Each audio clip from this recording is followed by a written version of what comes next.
আল্লাহ রাব্বুল আলামিন আমাদের পূর্বের যারা পৃথিবীতে বিভিন্ন নবীদের রাসূলদের অনুসারী ছিলেন, মুসা আলাইহিসসালামের উম্মত ইয়াহুদীদেরকে সপ্তাহে একটা দিন নির্বাচন করবার এখতিয়ার দিয়েছিলেন যে একটি বিশেষ দিন তোমরা ইবাদত বন্দেগীর জন্য নির্ধারণ করবে।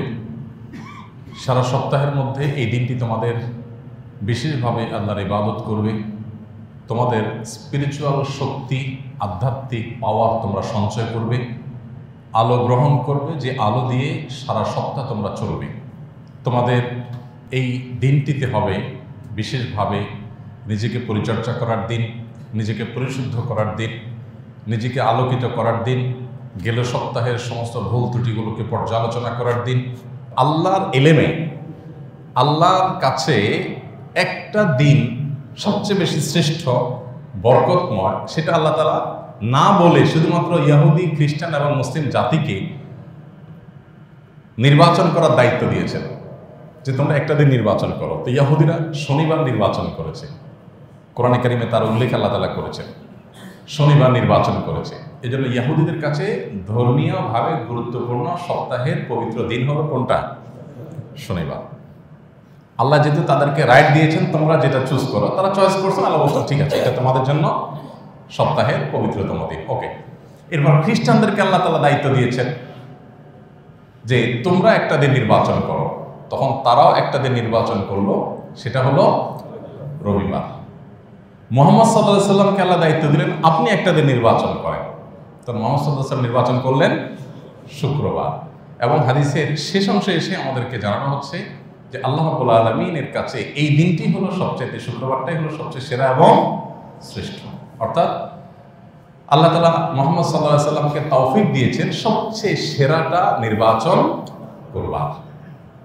যদিও বাকিরা যেগুলো নির্বাচন করেছেন সেগুলো আল্লাহ যেহেতু তাদেরকে রাইট দিয়েছেন, স্বাধীনতা দিয়েছেন, তাদের সেটা নির্বাচন করে তারা কোনো গুনাহ করেন নাই, অপরাধ করেন নাই, সেটা তাদের জন্য বরকতের দিন। বাট সবচেয়ে শ্রেষ্ঠ দিনই হলো এই জুমার দিন। জুমা শব্দের অর্থটা কি?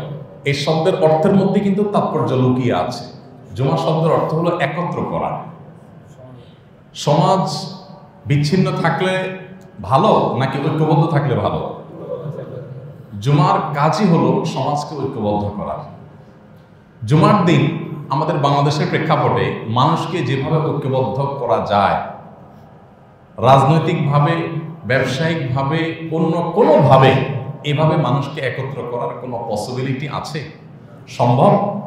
বাংলাদেশের সমস্ত রাজনৈতিক দলগুলো যদি ঐক্যমত পোষণ করে, একমত হয় সব দলগুলো যে আমরা আমাদের দেশের জনগণকে সপ্তাহে একটা দিন আধা ঘন্টার জন্য একত্র করতে চাই, সামাজিক সমস্যাগুলো নিয়ে কথা বলতে চাই, কথা শোনাতে চাই, তো সারা বাংলাদেশের প্রতিটি প্রান্তে প্রান্তরে মানুষকে একত্র করা সপ্তাহে একদিন সম্ভব? সম্ভব না। খাবার দিয়ে, টাকা দিয়েও আনা সম্ভব হবে না। দেখুন, সমস্ত মিডিয়াগুলো, সকল টিভি চ্যানেল, বাংলাদেশে প্রায় 30-40টা টেলিভিশন চ্যানেল, সবগুলো টিভি চ্যানেল একযোগে যদি চলে, সবগুলো টিভি চ্যানেলের সামনে, সবগুলো টিভি চ্যানেলের টিভি সেটের সামনে এট এ টাইম, সবচেয়ে পিক টাইমে, সবচেয়ে ইম্পর্টেন্ট টাইম কখন সেটা বলেন তো? রাত 9টা থেকে 10টা বা 8টা থেকে 10টা, এই তো সবচেয়ে পিক টাইম, মানুষ টেলিভিশনের সামনে থাকে। এই টাইমটাতে সারা দেশে এই 30-40টা চ্যানেলের সকল দর্শক একযোগে, যে যেখানে, যে ভাষায়, যে চ্যানেল দেখুক না কেন, সবগুলো একত্র করলে কত হতে পারে আনুমানিক? আইডিয়া আছে কোনো? আমাদের অ্যালেক্সা র্যাঙ্কিং ভুয়া, মাননীয় তথ্যমন্ত্রী নিজেই জানিয়েছেন আগে যে এটার কোনো, এটা ম্যানিপুলেট হয়। তারপরও আমাদের তো আইডিয়া আছে, বিশেষ করে আমরা যারা মিডিয়াতে কাজ করি আমরা তো জানি খুব বেশি মানুষ হয় না। কয় লাখ হবে?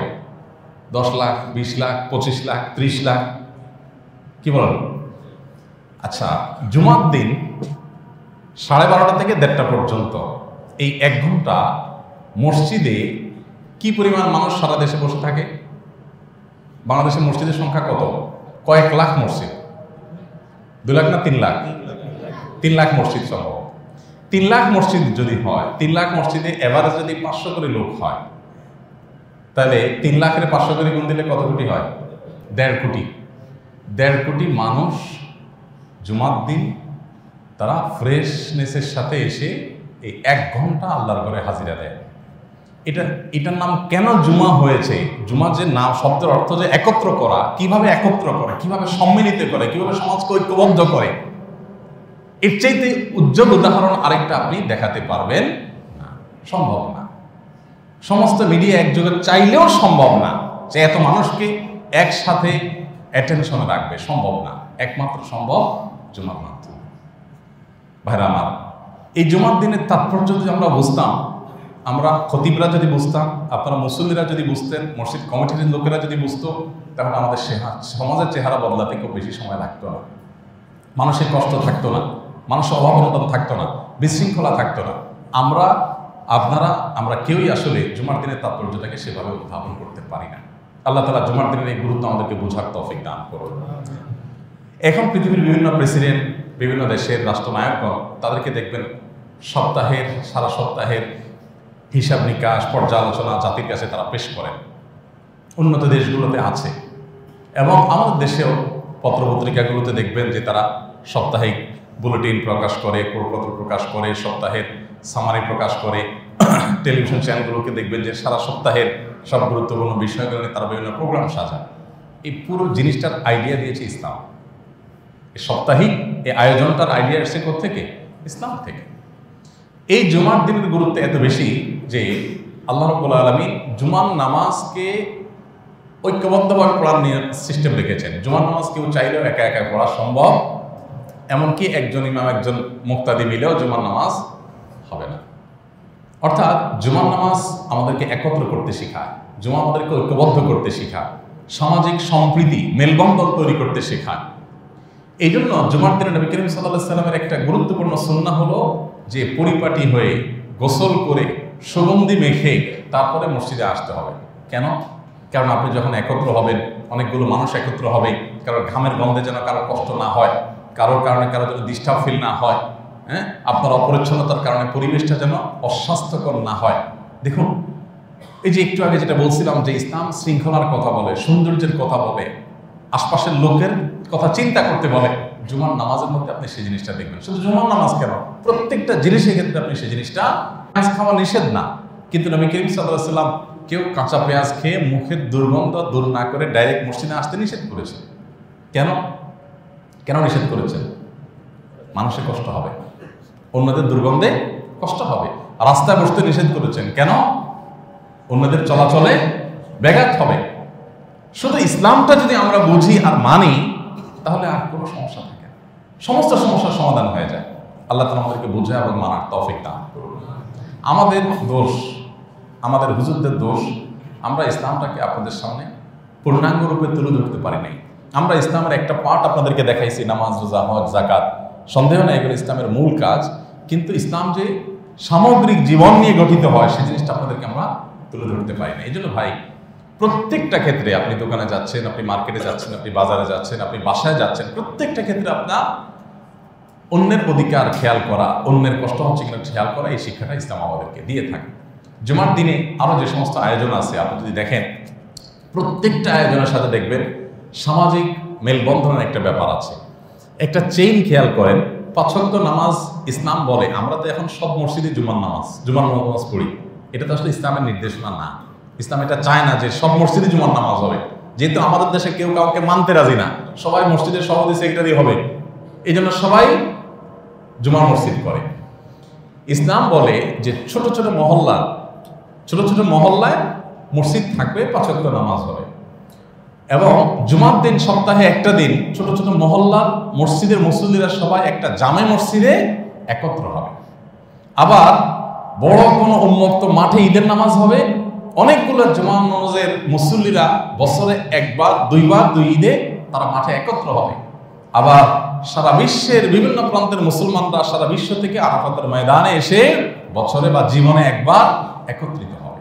চেইনটা লক্ষ্য করেন, একটা সমাজকে স্ট্রং করবার জন্য, একটা সমাজের প্রতিটা পার্টকে শক্তিশালী করবার জন্য এই যে চেইনটা, 5 ওয়াক্ত, জুমা, ঈদ, তারপর হজ, মানে একটা হলো মহল্লার সম্প্রীতি, একটা হলো পুরো এলাকার অঞ্চলের সম্প্রীতি, আর হলো একটা বৃহৎ অঞ্চলের সম্প্রীতি, আর হলো বৈশ্বিক সম্প্রীতি। এটা সৃষ্টি করবার জন্য ইসলাম কতগুলো স্টেপ রেখেছে, কিন্তু আমরা সেগুলো ভেঙে একাকার করে ফেলেছি। এখন সব মসজিদে জুমা হয়, সব মসজিদে ঈদের নামাজ হয়, এবং পারলে সব মসজিদে আমরা আরাফাতের ময়দানে বানাইতাম।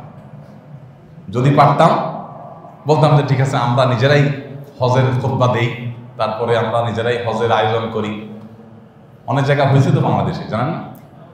অনেক জায়গায় কিন্তু তওয়াফের ব্যবস্থা করছে।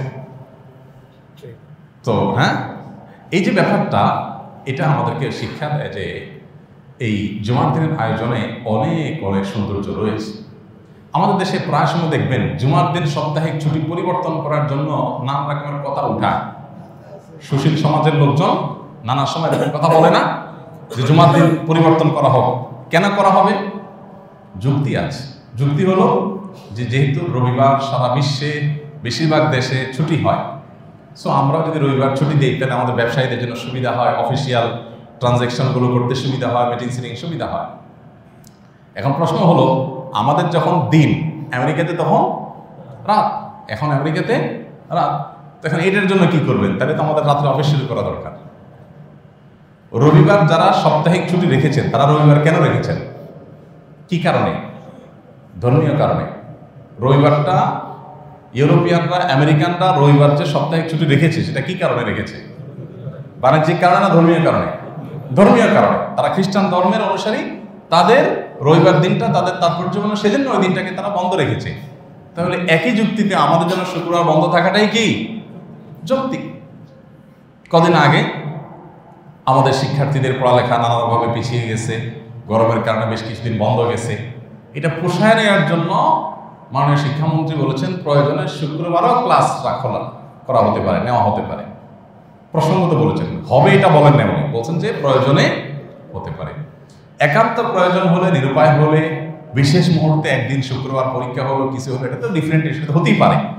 কিন্তু স্থায়ীভাবে যদি শুক্রবার দিনটাকে আমরা কাজের দিন বানিয়ে ফেলি, বা এই দিনটা তো পোলাপানকে পড়ায়, এই যে রমজান মাসে স্কুল আমাদের খোলা রাখতে হয়েছে, এর ফলে বহু ছেলে মেয়েরা রোজা রাখতে পারে নাই।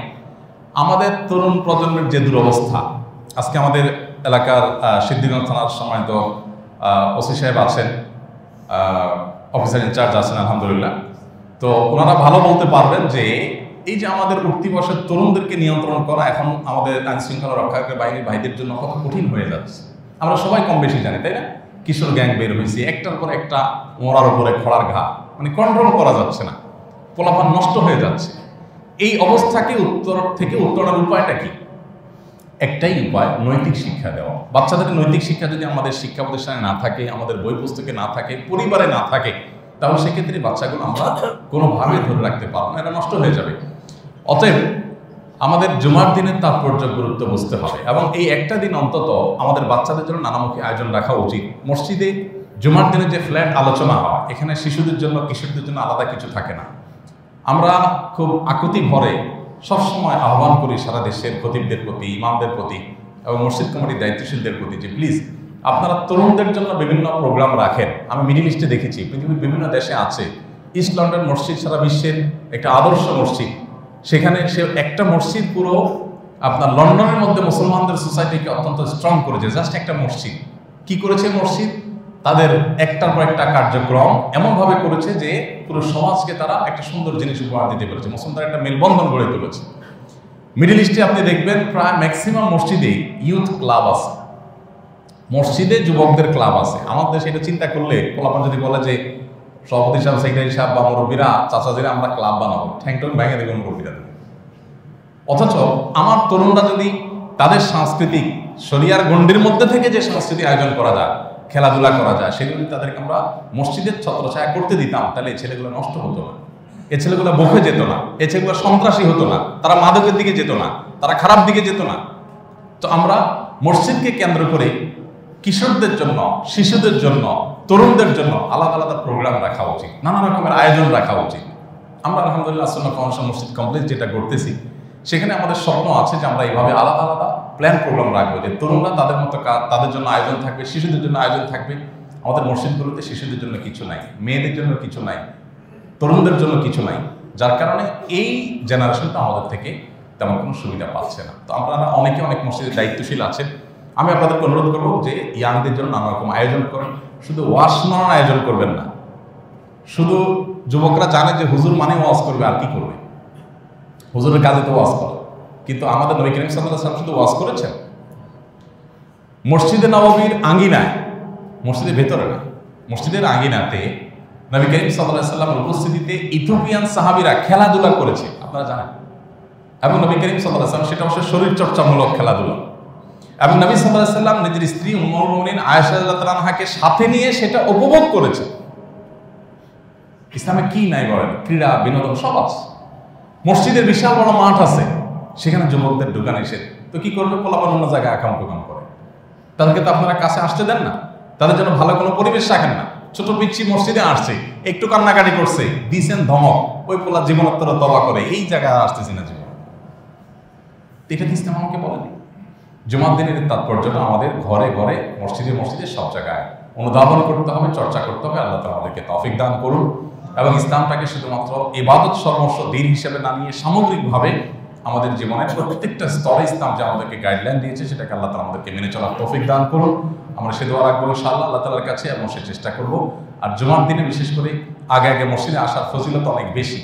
আলহামদুলিল্লাহ, এই মসজিদে আমি যখন প্রথমে আসি তখন আমি দেখতাম জুমার আলোচনা শুরু করার সময় আধা কাতার নামাজে মুসল্লি হতো, এক কাতারও পুরো হতো না যখন আলোচনা শুরু হতো। এখন আলহামদুলিল্লাহ আমি মসজিদে ঢোকার আগে দোতলা, নিচতলা ফুল হয়ে দোতলায় অনেকাংশ ফুল হয়ে যায়, পরিপূর্ণ হয়ে যায়। এটা একটা ভালো দিক। এটা শুধু এই মসজিদে আর সব মসজিদে হওয়া উচিত। কিন্তু আমাদের এখানে একটা সমস্যা হলো যে আপনারা এসে বোবার মতো বসে থাকেন সবাই, এই জায়গাটাতে আমার একটা আপত্তি আছে। আপনারা এসে যে চুপচাপ বসে থাকেন, এটাতে কি লাভ? বসে থাকলেও আপনি সওয়াব পাবেন, কিন্তু বসে অনর্থক বসে থাকার তো কোনো যুক্তি নেই। এই টাইমটাতে আমরা কোরআনে কারীমের তেলাওয়াত করতে পারি, সামনে কোরআন রাখা আছে, চাইলে আমরা এই পিলারগুলোর চারপাশে উপরে কয়েক ফিট উপরে চারপাশে আপনার রাউন্ড করে কোরআন রাখার র্যাক দিয়ে দিতে পারি, আমরা কোরআন তেলাওয়াত করতে পারি, ভালো বই থাকতে পারে, বই পড়তে পারি। এখানে একটা লাইব্রেরি আছে, এই লাইব্রেরিটার মতো এতিম অসহায় এই মসজিদে আরেকটা নেই।